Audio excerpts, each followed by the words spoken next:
Selamat pagi pemirsa di rumah dan dimanapun berada. Alhamdulillahirrahmanirrahim. Jumpa lagi di pagi hari ini bersama kita di pengajian virtual Mutiara Haramain yang diadakan setiap hari Selasa pada pukul 09.00 waktu Indonesia Barat.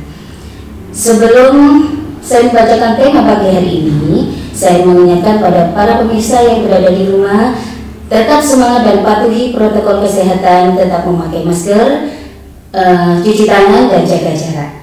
Untuk tema pagi hari ini kita menjelaskan tentang sikap orang beriman terhadap pembangkangan kaum Bani Israel, yang di sini akan disampaikan oleh Ustazah Haja Irfana Nurulaili dalam surat Al-Baqarah ayat 74 sampai 75. Kepada yang terhormat Ustazah Haja Irfana Nurulaili, waktu dan tempat dipersilahkan. Terima kasih. Bismillahirrahmanirrahim. Assalamualaikum warahmatullahi wabarakatuh. Waalaikumsalam warahmatullahi wabarakatuh. Alhamdulillahirabbil alamin. Wa bihi nasta'inu ala umuri dunya waddin. Wassalatu wassalamu ala sayyidil mursalin sayyidina wa maulana Muhammadin wa ala alihi wa sahbihi ajma'in. Nasta'inuhu wa nastaghfiruhu wa na'udzu billahi min syururi anfusina wa min sayyiati a'malina. Man yahdihillahu fala mudilla lahu wa man yudlil fala hadiya lahu. Amma ba'du.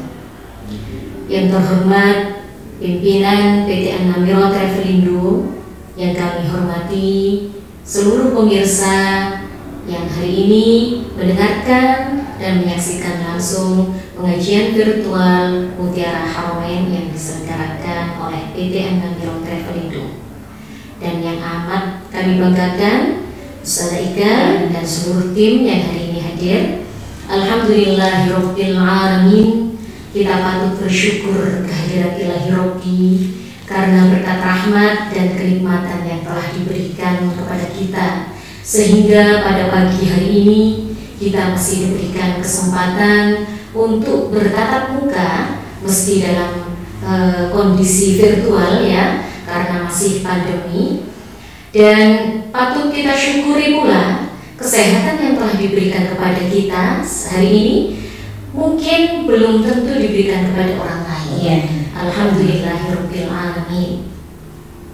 Salawat serta salam marilah kita hadiahkan kepada junjungan kita Nabi besar Muhammad sallallahu alaihi wasallam dengan mengucapkan bersama-sama salam assalamualaikum ya Rasulullah. Hadirin yang kami hormati, hari ini kami akan menjelaskan tafsir dari surat Al-Baqarah ayat 74 dan 75 tentang bagaimana sikap yang terbaik bagi yang harus ditunjukkan oleh orang yang beriman kepada kaum Bani Israel yang sudah amat membangkang dan sangat kufur kepada Allah. Mari kita baca dahulu surat Al-Baqarah ayat 74 dengan 75. A'udzu billahi minasy syaithanir rajim. Bismillahirrahmanirrahim.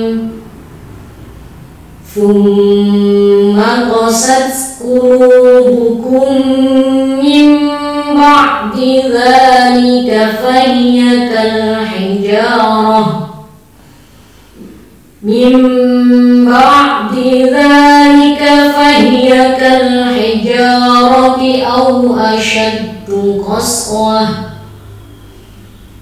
wa inna minal hijarati lama yatafajjaru minhul anhar wa inna minha lama yashaqqaqu fayakhruju minhul ma' Inna minha lama yahbitu min khasyatillah wa mallahu bighafilin amma ta'malun. Afatatba'una an yu'minu lakum wa qad kana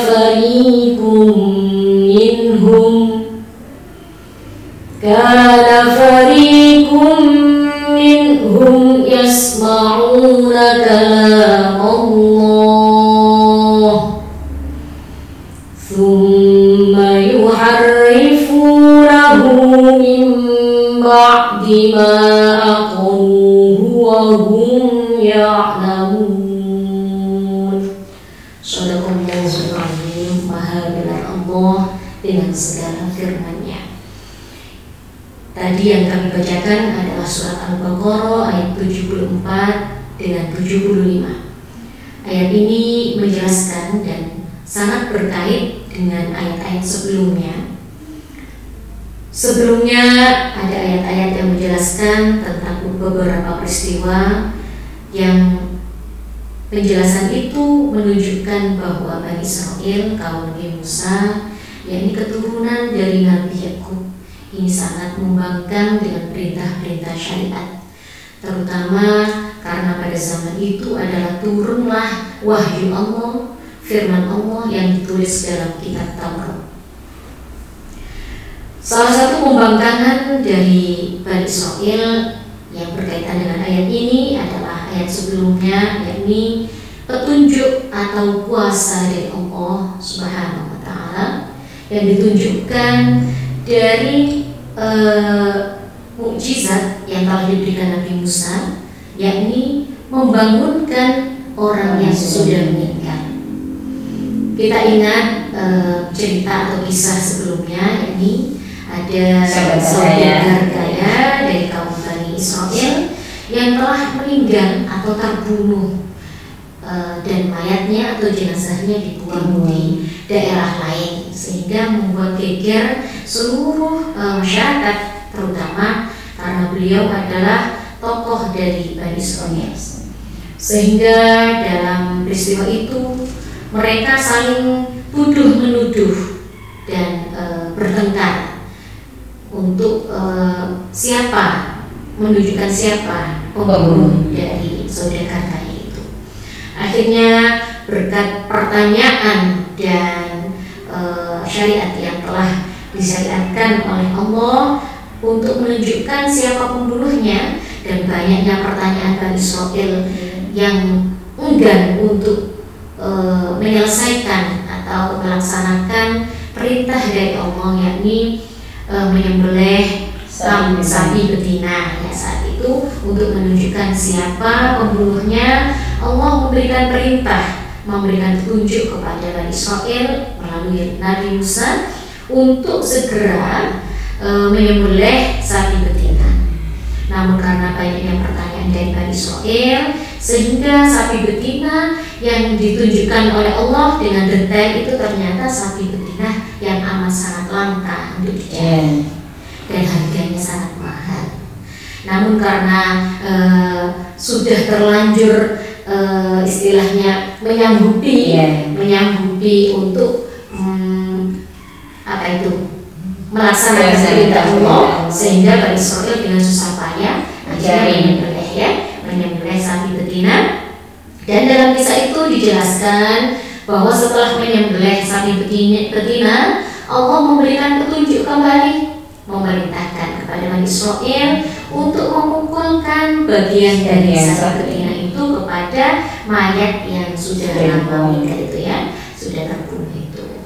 Akhirnya mayat itu kembali hidup dan menunjukkan siapa pembunuhnya. Ternyata sepupunya sendiri yang ingin menguasai hartanya. Seperti itu ya, Bida, cerita yang kemarin. Selanjutnya pada ayat 74 ini kita jelaskan, Tsumma qasat qulubukum, kemudian hatimu merasa keras. Hatimu adalah hati Bani Israil. Setelah ditunjukkan berbagai macam peristiwa, peristiwa itu menunjukkan bahwa Allah itu punya berkuasa istilahnya, memberikan petunjuk agar mereka mau beriman. Namun seluruh peristiwa yang sudah dilalui oleh Bani Israil dan sudah ditunjukkan melalui Nabi Musa itu tidak dihiraukan atau lewat saja. Sehingga Allah menggambarkan pada ayat 74 ini, "Tsumma qasat qulubukum", kemudian hatimu menjadi keras. Nah, ini perlu kita pahami bahwa dalam kehidupan sehari-hari, kalau kita ini sering mengingkari kebaikan, padahal kita mengetahui orang ini sudah berbuat baik, namun kita mengingkarinya, istilahnya karena ego kita yang terlalu besar. Ya. Kadang-kadang kita membela diri kita sendiri kan ya, menunjukkan kalau kita ini benar, padahal yang lebih benar orang lain. Nah, ini yang menjadikan hati kita manusia sekeras menjadi keras ya, dan ditunjukkan pada orang-orang Yahudi sehingga tak dapat memasuki kebenaran sampai seperti ini. Dalam ayat dalam kalimat "Tsumma qasat qulubukum", bahwa orang-orang Yahudi yang dimaksud dengan Bani Israil tadi itu seakan-akan sudah tidak bisa memasuki kebenaran. Jadi karena kekufurannya dan kerasnya hati ini, sehingga seakan-akan dia tidak akan bisa memasuki sebuah kebenaran ya, seperti itu. Kalimat berikutnya, "Mim ba'di dzalik", setelah itu, yakni setelah peristiwa dihidupkannya orang yang telah mati dan kejadian-kejadian sebelumnya. Seperti saya jelaskan tadi, kerasnya hati ini padahal sudah ditunjukkan banyak peristiwa dan menunjukkan bahwa Allah itu berkuasa, Allah Maha berkuasa. Allah menunjukkan bagaimana seluruh mukjizat atau apa ini, agar orang ini mau beriman. Ternyata Bani Israil, orang Yahudi ini tidak enggan, tidak digubris, sehingga hatinya sangat keras walaupun telah ditunjukkan berbagai peristiwa. Digambarkan dalam ayat ini, "Fahyatal hijarah", maka ia adalah seperti batu. Kerasnya hati mereka atau kerasnya mereka itu digambarkan sebagai batu. Nah, karena batu itu berarti sangat padat ya, padat dan keras seperti itu. Au asyaddu qaswah, atau lebih keras dari batu. Masya Allah, apa itu? Lebih keras dari batu, karena mungkin batu masih bisa terpecah, besi atau baja. Jadi digambarkan lebih keras dari batu. Fahyatal hijarah au asyaddu qaswah, fahyatal hijarah au asyaddu qaswah, atau lebih keras daripada batu. Padahal sebenarnya batu memiliki sifat-sifat yang selain keras dia bisa lunak juga. Batu itu bisa terapung juga bisa dipecahkan dan berbagai macam. Tidak hanya keras saja sifatnya batu ya. Ternyata di sini juga dijelaskan, "Wa inna minal hijarati lama yatafajjaru minhul anhar." Padahal di antara batu-batu itu sesungguhnya ada yang mengalir mata air. Kalau kita lihat ya, di sungai-sungai itu tidak hanya air saja, mereka juga ada batu. Dan bebatuan itu sebenarnya adalah bongkahan besar, tapi karena dialiri air dari sungai sehingga bisa terbelah-belah jadi lebih kecil dari bongkahan besar tadi. Kalau kita melihat di sungai itu tidak hanya satu batu, kerikil. Ada kerikil juga, ada batu besar, ada bongkahan. Bahkan di antara air-air itu memang batu-batu itu terbentuk dengan sendirinya karena aliran air. Dalam sebuah kisah pernah dijelaskan ya, bahwa batu itu akan lubang ketika ditetesi air terus seperti itu. Itu gambaran dari hati orang Yahudi atau Bani Israil, bahwa mereka itu memiliki batu yang keras, memiliki hati yang keras seperti kerasnya batu atau lebih keras dari batu. Padahal batu tidak memiliki sifat keras saja, dia juga memiliki sifat lunak ketika dialiri air, salah satunya ya. Wa inna minha lama yashaqqaqu fayakhruju minhul ma'. Nah, dijelaskan dalam ayat ini bahwa sebenarnya batu itu juga bisa mengeluarkan mata air. Ya. Seperti itu ya, saudara ya. Fayakhruju minhul ma', dia dapat mengeluarkan mata air atau air ya. Di antara bebatuan di sungai atau di laut di pegunungan ya, juga banyak sekali. Dia juga bisa mengeluarkan air. Wa inna minha lama yahbitu min khasyatillah. Nah, apa yahbitu min khasyatillah, bahkan ada beberapa batu yang karena ketakutan, nah ini perlu kita pelajari bersama. Barang di sekitar kita ini ternyata hidup semuanya, Bu Ika. Dia bisa merasakan takut, bisa merasakan sedih, dan bahkan dia bisa berpikir kepada Tuhannya. Di sini dijelaskan bahwa fayakhruju minha wa inna minha lama yahbitu, bahkan ada batu itu yang bisa turun dari atas, turun ke bawah karena ketakutannya kepada Allah. Jadi batu-batu di sekeliling kita, baik batu maupun barang-barang, seakan-akan kita melihatnya itu mati, mereka berpikir kepada Allah.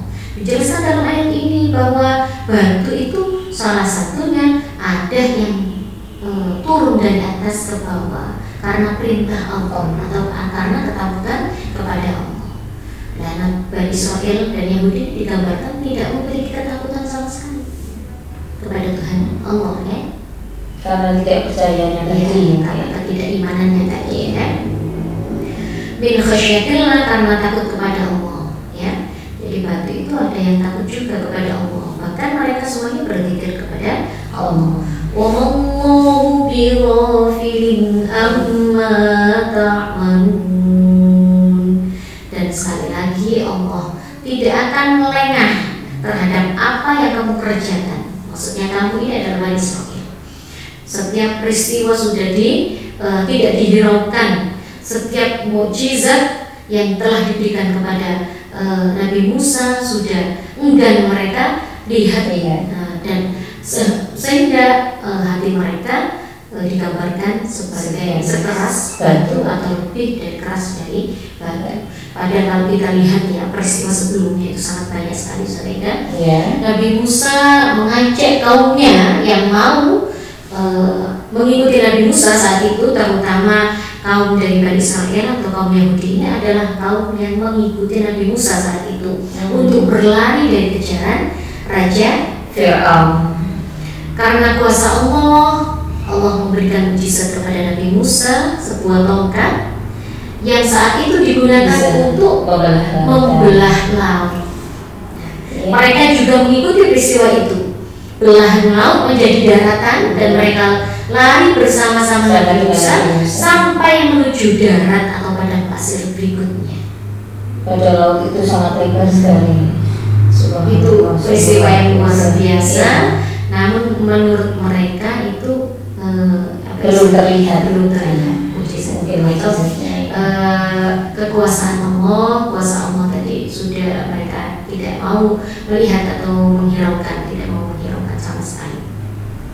Peristiwa yang kedua, kalau tidak salah waktu itu dalam larinya Nabi Musa beserta seluruh umatnya, mereka dalam kondisi haus. Haus ini Nabi Musa diminta oleh Bani Israel untuk memohon kepada Allah, bagaimana pelayan kita, apakah kami kita ini akan mati dalam kondisi lapar dan haus, ataukah Allah Tuhanku itu akan memberikan kenikmatan kepada kita berupa air. Sehingga Nabi Musa mohon kepada Allah, ya Allah, berikan kepada kami mata air sehingga kami bisa melanjutkan kehidupan ini untuk beribadah kepada Allah. Setelah itu Nabi Musa diberikan mujizat lagi kepada Allah dari Allah, yakni mujizatnya tetap berupa tongkat tadi, memukulkan tongkat sehingga muncullah 12 mata air Yang 12 itu menggambarkan suku pada Bani Israel, sehingga diharapkan mereka tidak lagi bertengkar dan dapat memenuhi kebutuhan air selama. Tapi itu untuk yang mengikuti saja ya, yang mengikuti Nabi Musa. Iya. 12 mata air itu saya pernah menyaksikan sendiri dan saat ziarah ke Mesir ya, dari Mesir perjalanan ke Yordan, ke Palestina, itu kita diperlihatkan situasi yang indah sekali ya. Ini munculnya 12 sumber mata di situ, jadi sumber waktu itu ya. Itu berarti berada itu di antara Gunung Sinai dengan terusan Suez ya. Dari sana itu luar biasa indahnya ya. Padang pasir, yang di antara padang pasir itu ada 12 sumur, dan insya Allah yang masih digunakan sampai saat ini ada 3 sumur yang mata airnya masih dapat digunakan oleh masyarakat sekitar ya. Kita lanjutkan ayat berikutnya. Jadi sebelum ayat berikutnya ya, begitu banyak mukjizat atau yang ditunjukkan oleh Allah melalui peristiwa-peristiwa kehidupan dari kaum Bani Israel dan Yahudi. Kepercayaan itu masih belum tertanam dalam hati Bani Israel. Selanjutnya ayat berikutnya ya, ayat 75 menjelaskan tentang sikap kita sebagai orang beriman, bagaimana sikapnya ya. Afatatma'una, apakah masih kamu harapkan? Kamu di sini kembali kepada orang yang beriman. Wahai orang beriman, apakah kamu masih mengharapkan sesuatu? Berarti kan harapan itu berarti berupa sesuatu. Ayyuminu, wahai orang beriman, bahwa mereka beriman, orang Yahudi, maksudnya orang Yahudi dan orang dari Israel tadi, untuk beriman kepada Tuhan Allah. Jadi pertanyaannya, apakah masih kamu harapkan orang Yahudi, orang Bani Israel tadi beriman kepada Allah?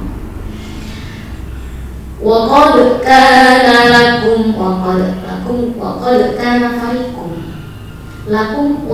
kana fariqum kepadamu, sedangkan sebagian atau satu golongan dari mereka, yang disebut satu golongan mereka itu ternyata pendeta-pendetanya atau istilahnya pimpinan-pimpinannya, tokoh-tokoh dari mereka itu sebenarnya mengetahui kebenaran syariat yang telah dibawa oleh Nabi Musa berupa Taurat.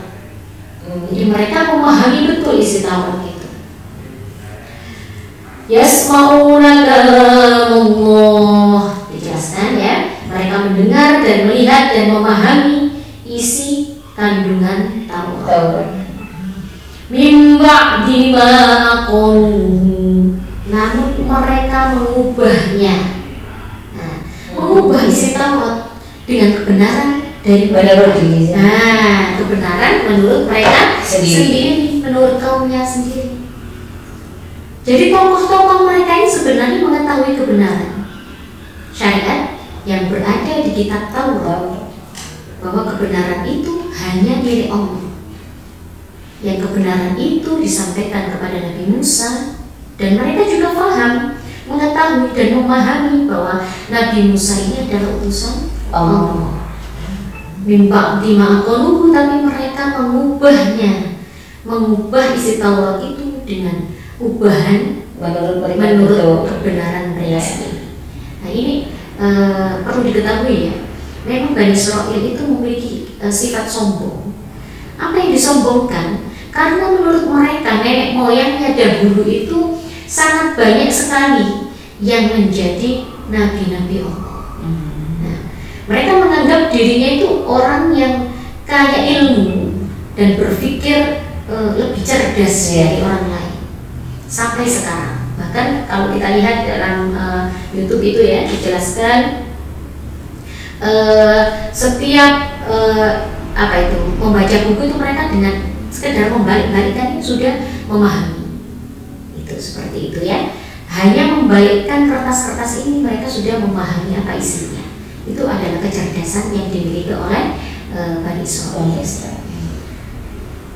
Yasma'una kalamullah min ba'di ma qalu wa hum ya'lamun. Padahal mereka benar-benar mengetahui ini, bahwa sebenarnya mereka itu hanya mengada-ngada saja. Mengada-ngada dalam arti dia merasa benar. Seperti itu. Okay. Sampai di sini ayat 74 dan 75 insya Allah sudah difahami dan dapat dimengerti para pemirsa di rumah. Mungkin dalam kesempatan pagi hari ini itu saja yang dapat kami sampaikan. Semoga bermanfaat untuk kehidupan kita sehari-hari, menjadi contoh dan cermin untuk kehidupan kita sehari-hari. Apa yang baik mari kita laksanakan, dan yang buruk mari kita tinggalkan.